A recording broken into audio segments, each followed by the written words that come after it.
அனைத்து நண்பர்களுக்கும் வணக்கம். உங்கள் ஆஸ்ட்ரோ பழனிசுவாமிகள் பேசுகிறேன். இந்த காணொளியில் கடகம் ராசிக்கு மார்ச் மாதம் எப்படி இருக்கும் என்பதை பற்றி பொது பலனாக பார்க்கலாம். இந்த கடகம் ராசிக்கு அஷ்டமத்து சனி நடந்துட்டு இருக்கு. அதுவும் குறிப்பாக பூசம் நட்சத்திரத்தில் பிறந்தவர்களுக்கு குடும்ப வாழ்க்கையில் கடுமையான பிரச்சனைகள், கணவன் மனைவிக்குள் சச்சரவுகள், பிரச்சனைகள், பிரிவுகள், அதே போல் சில பேருக்கெல்லாம் வழக்குகள் கூட இந்த காலகட்டத்தில் ஏற்படக்கூடிய வாய்ப்பும் உண்டு. அல்லது வழக்குகளில் சில பேர் இருந்துட்டு இருப்பீங்க இத்தனை காலத்திலேயே. ஸோ இந்த வருஷம் பூராவே பார்த்தீங்கன்னாக்கா பூச நட்சத்திரத்தில் பிறந்தவர்களுக்கு கடுமையான பாதிப்புகளை, கடுமையான அஷ்டமத்து சனியோட கஷ்டத்தை அனுபவிச்சுட்டு இருக்கீங்க. வேலை தொழிலையும் பார்த்தீங்கன்னாக்க இப்போ ஒர்க் ப்ரெஷர், டென்ஷன், வேலை மாறலான்ற எண்ணம், ஏற்கனவே ஒரு மாற்றம் வந்திருக்கும். கடந்த காலங்களிலேயே 2022 கூட ஒரு மாற்றங்களை சந்திச்சிருப்பீங்க. ஆனாலும் தற்போதும் அந்த வேலையில் ஒரு நிம்மதி இல்லை, வேலையை மாற்றலான்ற ஒரு எண்ணங்கள் இருக்கும். அதே போல் பார்த்தீங்கன்னாக்கா ஆயில்யம் நட்சத்திரத்தில் பிறந்தவர்களுக்கும் குடும்ப வாழ்க்கையில் பிரச்சனைகள் இருக்கும். இந்த பிரச்சனை என்பது பூசம் நட்சத்திரத்திற்கு அளவுக்கு இருக்காது. ஆயில்யம் நட்சத்திரத்தில் பிறந்தவர்களுக்கு கணவன் மனைவிக்குள் கருத்து வேறுபாடு, சண்டையோட ஒரே வீட்டில் வாழ்ந்துட்டு ஆளுக்கு ஒரு பக்கம் இருந்துட்டு இருக்கிறது, அல்லது பிரிந்திருந்தாலையும் தொழில் காரணமாகவோ வேறு காரணத்திற்காக பிரிந்திருக்கிறது போன்ற விஷயங்களும் இந்த காலகட்டத்தில் இருந்துட்டு இருக்கோம். புனர்பூசம் நட்சத்திரத்தில் பிறந்தவர்களுக்கு தொழில் ரீதியான பிரச்சனைகளும் இந்த காலகட்டத்தில் இருக்கும். பொருளாதார ரீதியான பிரச்சனைகள் இப்போ இருக்கும். குறிப்பாக பண நஷ்டம், கடன் பட்டுட்டு இருக்கிறது, அல்லது ஏதோ ஒரு வகையில் வர வேண்டிய பணமே தடையாக இருக்கிறது, வராமல் இருக்கிறது, வேற ஒருங்கிட்ட கொடுத்துட்டு அந்த பணத்தை வாங்க முடியாமல் கஷ்டப்பட்டு கொண்டு இருக்கிறது. இந்த மாதிரியான ஒரு கடுமையான சூழ்நிலை நடந்துட்டு இருக்கு. இந்த மார்ச் மாதத்தை பொறுத்தவரையிலும் காத்திருக்கும் காலம் அப்படின்னு தான் சொல்லணும். இந்த மாதத்தை பொறுத்தவரை பெரிய அளவுக்கு நன்மைகள் இல்லை. ஆனால் சில எதிர்ப்பாளினரால் சில மகிழ்ச்சிகரமான சூழ்நிலை வரும். ஆனால் அதுவும் நிரந்தரம் இல்லை. அதுலேயும் கொஞ்சம் கவனமாக தான் இருக்கணும். ஏற்கனவே கூட செவ்வாய் சுக்கிரன் பயிற்சிக்கு ஒரு வீடியோ போட்டிருக்கு. எதிர்ப்பாளினுடைய உறவில் கவனம் செலுத்திங்க அப்படின்னு சொல்லி போட்டிருப்பேன். இந்த மாதத்துலேயும் அந்த விஷயத்தை ஃபாலோ பண்ணணும். பாருங்கள், இந்த சார்ட் இந்த மாதத்தோட கிரக நிலைகளை நம்ம போர்டில் போட்டிருக்கிறோம். இப்போ பார்த்தீங்கன்னாக்க சூரியன் உங்கள் ராசி பார்த்தீங்கன்னாக்க கடகம்.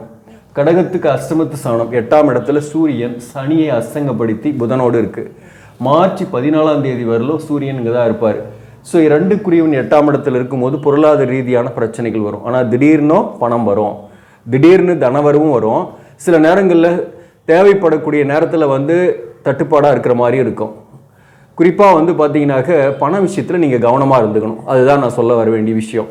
அடுத்தது பார்த்தீங்கன்னாக்க இந்த சூரியனை பொறுத்தவரை சனி அசங்கப்படுத்தினாவே தொழில் ரீதியான பிரச்சனைகள் இருக்கும் அப்படின்றது நீங்கள் தெரிஞ்சுங்க. ஒர்க் ப்ரெஷர் இருக்கும், டென்ஷன் இருக்கும். இந்த நேரத்தில் வேலை மாறலாமா, வேலையை விட்டுடலாமா அப்படின்ற எண்ணத்தை போகவே போகக்கூடாது. இந்த நேரத்தில் வேலை மாற்றத்தை தவிர்க்கிறது நல்லது. சில பேருக்கு திடீர்னு வேலை இழப்பு கூட ஏற்படும். வேலையை இழந்துட்டு புதிய வேலையை தேடக்கூடிய சூழ்நிலை கூட இந்த காலகட்டத்தில் ஏற்படும். அப்படிப்பட்டவர்களுக்கு இந்த மே மாதம் குரு பயிற்சிக்கு அப்புறம் புதிய வாய்ப்புகள் கிடைக்கும். திடீர்னு வேலை போயிடுதுனாக்க நீங்கள் தொடர்ந்து முயற்சி செய்யுங்க, அதுக்காக வருத்தப்பட வேண்டாம். ஆனால் உங்களுக்கு மே மாதத்தில் ஒரு நல்ல ஒரு வாய்ப்பும் கிடைக்கும்.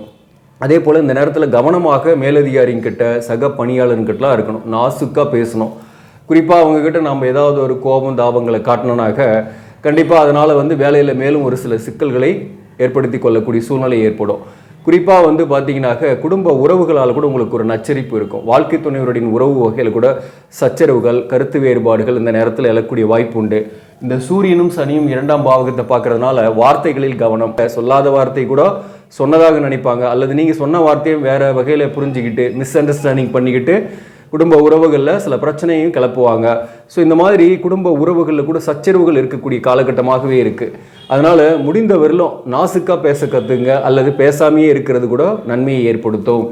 இப்போது பார்த்தீங்கன்னாக்க உங்களுக்கு யோகாதிபதியாக வரக்கூடிய செவ்வாய் மார்ச் 15 வரலும் 7ஆம் இடத்துல இருக்கிறாரு, சுக்கிரனோட சேர்ந்து இருக்கிறாரு. சுக்கிரன் மார்ச் 7ஆம் 8ஆம் பாவகத்துக்கு போயிடுவார்.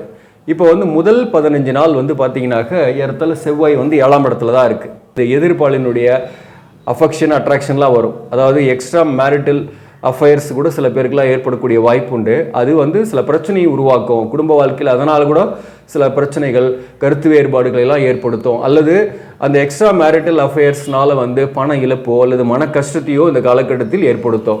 ஸோ அந்த வகையில் கவனம் செலுத்திக்கணும். இந்த பூசம் நட்சத்திரத்தில் பிறந்தவர்களுக்கு திருமணம் ஆகலை, வரன்கள் தேடிட்டு இருப்பீங்க, வரன்கள் அமையாத மாதிரி ஒரு தடையாக தான் இருந்துட்டு இருக்கும். இந்த காலகட்டத்திலும் சரி, நண்பர்களுடைய பாராமுகத்தை இந்த காலகட்டத்தில் நீங்கள் பார்க்கலாம். குறிப்பாக நண்பர்களால் உங்களுக்கு வந்து பெருசாக ஆதாயம் இல்லைனாலையும் நண்பர்களால் சில மன வருத்தங்களை சந்திக்கக்கூடிய காலகட்டமாகவும் இந்த காலகட்டம் இருக்கும். சக பணியாளர்கள்ட்ட நீங்கள் பர்சனலாக சொன்னீங்கன்னு வச்சிங்களேன், அதுவே உங்களுக்கு வந்து ஒரு பெரிய பாதகத்தை ஏற்படுத்தும்.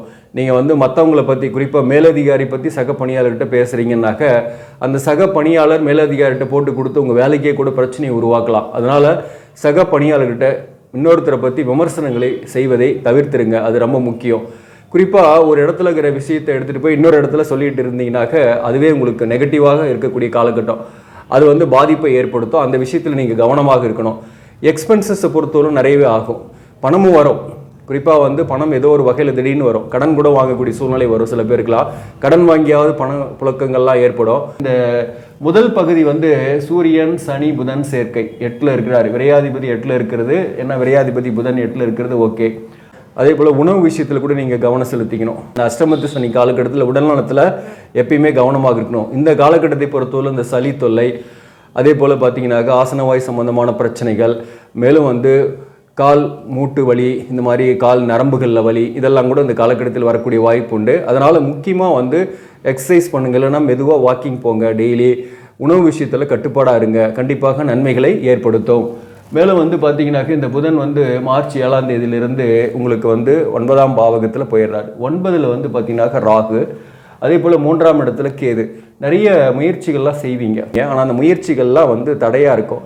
நிறைய அலைச்சல்கள் இருக்கும். புதிதாக வேலை தேடக்கூடியவர்கள்லாம் கூட நிறைய இன்டர்வியூக்கு போவீங்க, நிறைய ட்ரை பண்ணுவீங்க. ஆனாலும் வேலை கிடைக்கலன்ற ஒரு மன வருத்தங்கள் இந்த காலகட்டத்தில் இருந்துக்கிட்டு தான் இருக்கும். இந்த புதனை பொறுத்தவரையில் இங்கே நீசமாகிறாரு. அதனால் வந்து பார்த்தீங்கன்னாக்க முயற்சிகளில் தடைகள் இருந்துக்கிட்டு தான் இருக்கும். எல்லா முயற்சிகள்லையுமே சில எதிர்பார்க்குற விஷயங்கள்லாம் தடையாக இருந்துக்கிட்டு தான் இருக்கும். தொடர்ந்து முயற்சி செய்யுங்க, கண்டிப்பாக சக்ஸஸ் உண்டு. அதே போல் பார்த்தீங்கன்னாக்க இந்த ராகு 9ஆம் பாவகத்தில், விரையாதிபதியாக வரக்கூடிய புதன் 9ஆம் பாவகத்தில் போகும்போது பூர்வீக சொத்து சம்பந்தமான சில பிரச்சனைகள் வரலாம். தந்தைக்கே உடல்நல பாதிப்பு வரலாம், அல்லது தந்தை வழி உறவுகளால் சில மன வருத்தங்கள், கருத்து வேறுபாடுகள் வரலாம். தந்தையின் உடல்நலனில் கவனம் செலுத்திக்கணும். குறிப்பாக தந்தைக்கு உடல்நல பாதிப்பு வந்து நீங்கக்கூடிய வாய்ப்பு உண்டு. மருத்துவ விரயங்கள் வரலாம். வாழ்க்கையில் பிரச்சனை இருக்குது, டிவோர்ஸ் கேஸில் இருந்துட்டு இருக்கீங்க அப்படின்னாக்க வழக்குகள் சில பேருக்கு வந்திருக்கும். சில பேர் வழக்குக்கு போகலாமான்னு நினச்சிட்டு இருப்பீங்க. வழக்குக்கு போகலாமான்னு நினைக்கிறவங்க இப்போதைக்கு வேணாம். அதே போல் ஆல்ரெடி வழக்கில் இருக்கீங்க, டிவோர்ஸ் கேஸில் இருக்கீங்க அப்படின்னாக்க உங்களுக்கு ஒரு பாசிட்டிவாக இல்லாத மாதிரி இருக்கும், அல்லது ஒரு எதிராக இருக்கிற மாதிரி இருக்கும். ஆனால் அதை பொறுமையாக போஸ்ட்போன் பண்ணிக்கிட்டே போங்க, ஒன்றும் பிரச்சனை கிடையாது. மேலும் திருமண வாழ்க்கையில் பிரியாமல் 2 பேரும் ஒன்றாவே இருக்கிறீங்கன்னா கூட கொஞ்சம் விட்டு கொடுத்து போகிறது, பேசாமல் அதிகமாக இருக்கிறது, அதாவது அதிகமாக பேசுகிறதுனாலே சில பிரச்சனைகள் வரும் குடும்பத்தில். அதனால் முடிஞ்ச அளவுக்கு அதிகமாக பேசாமல் இருக்கிறது நன்மையை கொடுக்கும். அதே போல் சில பேர் தொழில் காரணமாக கூட பிரிந்து போய் வேற ஒரு ஊரில் ஒர்க் பண்ணிட்டு இருப்பாங்க, வாழ்க்கை துணைவர் ஒரு ஊரில் இருப்பாங்க. ஸோ அப்படிப்பட்டவர்களுக்கு ஒன்றும் பெரிய அளவுக்கு பாதிப்பு இருக்காது இந்த காலகட்டத்தை பொறுத்தவரையிலும். அடுத்தது குரு பகவானை பொறுத்தவரையில் 10ஆம் பாவகத்தில், குரு 10ல் இருக்கிறது வந்து ஒரு நிலையில் வந்து அன்சாட்டிஸ்ஃபேக்ஷன் ஏற்படுத்திக்கிட்டே இருக்கும் வேலையில். ஆனால் உங்கள் தகுதி நீங்கள் வளர்த்துக்கிட்டே இருக்கிறதுக்கு முயற்சி பண்ணுவீங்க. அந்த தகுதியை நீங்கள் வளர்க்கும் போது உங்களுக்கு ஒரு பெரிய ஜாப், ஒரு பெரிய ஹையர் போஸ்ட்டே கூட கிடைக்கிறதுக்கு வாய்ப்பு இருக்குது. இப்போ இருக்கக்கூடிய வேலையில் ஒரு அன்சாட்டிஸ்ஃபேக்ஷன் இருக்கும். அப்போ உங்களுடைய தகுதி வேறு வகையில் நீங்கள் வளர்த்துக்கும் போது எக்ஸ்ட்ரா ஏர்ன் பண்ணுறதுக்கான வாய்ப்புகளும் வரும். வேறு ஒரு தொழிலில் அல்லது ஒரு எக்ஸ்ட்ரா ஏர்னிங் வரக்கூடிய கமிஷன் தொடர்பான தொழிலெல்லாம் நீங்கள் ஈடுபடுறீங்க அப்படின்னா அது உங்களுக்கு ஓரளவுக்கு ஆதாயத்தை கொடுக்கும். அப்போ வந்து இந்த பணப்பிரச்சனையை ஓரளவுக்கு சமாளிக்கிறதுக்கு யூஸ் ஆகும். மேலும் வந்து பார்த்தீங்கன்னாக்க 4ஆம் பாவகத்துக்கு குரு பார்வை இருக்குது. அதனால் பெரிய அளவுக்கு பாதிப்பு இல்லை. கடந்த காலத்தில் தாய்வழி உறவுகளால், தாயாரால் சில பேர் பாதிக்கப்பட்டிருப்பீங்க. தாய்வழி உறவுகளோட சச்சரவுகள் இல்லை, தாயாரின் உடல்நலனும் ஓரளவுக்கு நன்றாகவே இருக்கும், ஒன்றும் பெரிய அளவுக்கு பாதிப்பு இல்லை.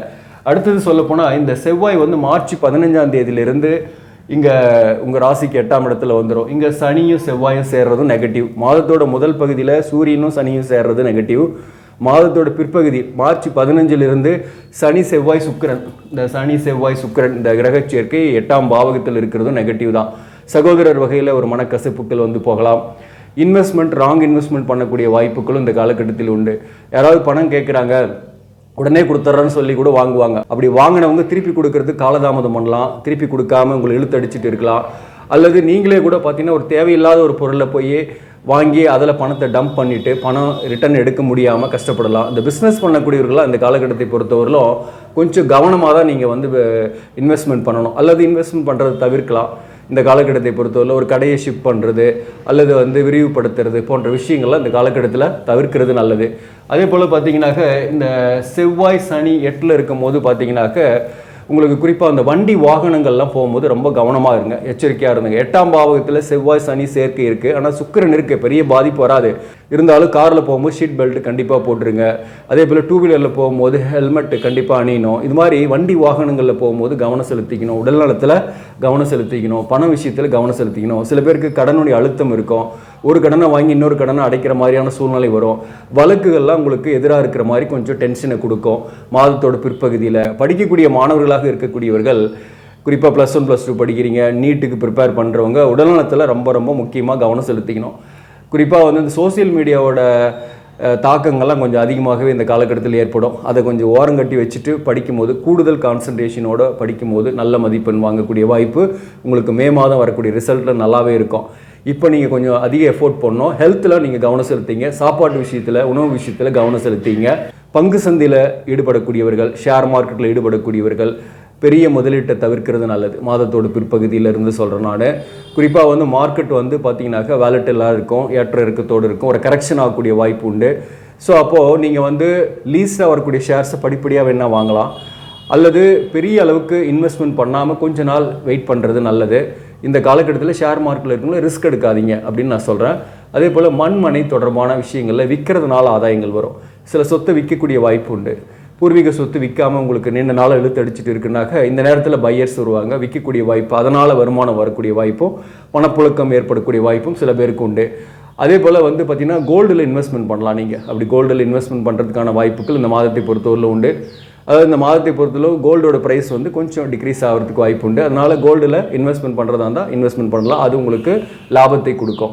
ஸோ மொத்தத்தில் இந்த மாதம் வந்து பார்த்திங்கனாக்க கொஞ்சம் கவனமாக தான் இருக்கணும், பொறுமையாக இருக்கணும், காத்திருக்கும் காலம் என்றே சொல்லலாம். இந்த மாதத்தை பொறுத்தவரை இந்த கடுமையான காலகட்டத்தை நீங்கள் கடக்கிறதுக்கு காலபைரவர் வழிபாடு செய்யுங்க. குறிப்பாக வந்து பார்த்தீங்கன்னாக்க ஞாயிற்றுக்கிழமையில் 4 to 6 காலபைரவர் கோயிலுக்கு போயிட்டு அங்கே வந்து பார்த்தீங்கன்னாக்க வெண்பூசணியில் விளக்கு போட்டு வந்தால் கூட உங்களுக்கு நன்மைகளை கொடுக்கும். அப்படி உங்களுக்கு அது கிடைக்கல அப்படின்னா அகல் விளக்கில் கூட விளக்கு போடுங்க. அப்படி கோயிலுக்கு போக முடியாதவர்கள் வீட்டிலேயே சிவபெருமானை வழிபாடு செய்யுங்க. சிவ காயத்ரி மந்திரம் சொல்லி சிவபெருமானை வழிபாடு செய்யுங்க. காலபைரவர் வழிபாடு காலத்தால் ஏற்பட்ட துன்பங்களை நீக்கக்கூடிய ஆயுதம் காலபைரவர்கிட்ட தான் இருக்குது. ஸோ காலபைரவரை கெட்டியாக பிடிச்சி இந்த காலகட்டத்தில் வழிபாடு செய்யுங்க, நன்மைகள் ஏற்படுத்தும். சனிக்கிழமைகள் கூட வழிபாடு செய்யலாம். சண்டே 4 to 6 அல்லது வந்து சனிக்கிழமை வந்து பார்த்தீங்கன்னாக்க காலையில் 6லேருந்து 12 மணிக்குள்ளே விளக்கு வச்சுட்டு வந்தீங்கனாலையும் நன்மையை கொடுக்கும். மேலும் வந்து பார்த்திங்கன்னா நாய்க்கு வந்து பார்த்திங்கன்னா உணவு கொடுக்கறது, பிஸ்கட் போடுறது, இந்த மாதிரி விஷயங்களும் நீங்கள் தொடர்ந்து இந்த காலகட்டத்தில் செஞ்சுட்டு வாங்க. உங்களுடைய தர்மம் வந்து உங்களை தலை காக்கும். அது ஏதோ ஒரு வகையில் உங்களுக்கு புண்ணியத்தை ஏற்படுத்தி தரும், நன்மைகளை ஏற்படுத்தி தரும். ஆக நண்பர்களே, இந்த பதிவு உங்களுக்கு பிடிச்சிருந்தாக லைக் பண்ணுங்கள், இதை மற்றவர்களுக்கும் ஷேர் பண்ணுங்கள். இன்னும் நம்ம சேனலை சப்ஸ்கிரைப் பண்ணாமல் பார்க்குறவங்க சப்ஸ்கிரைப் பண்ணி கண்டினியூ பண்ணுங்கள். இதன் மூலம் உங்களுக்கு ஒரு சரியான ஜோதிட தகவல்களும் ஆன்மீக தகவல்களும் கிடைக்கும். நன்றி, வணக்கம்.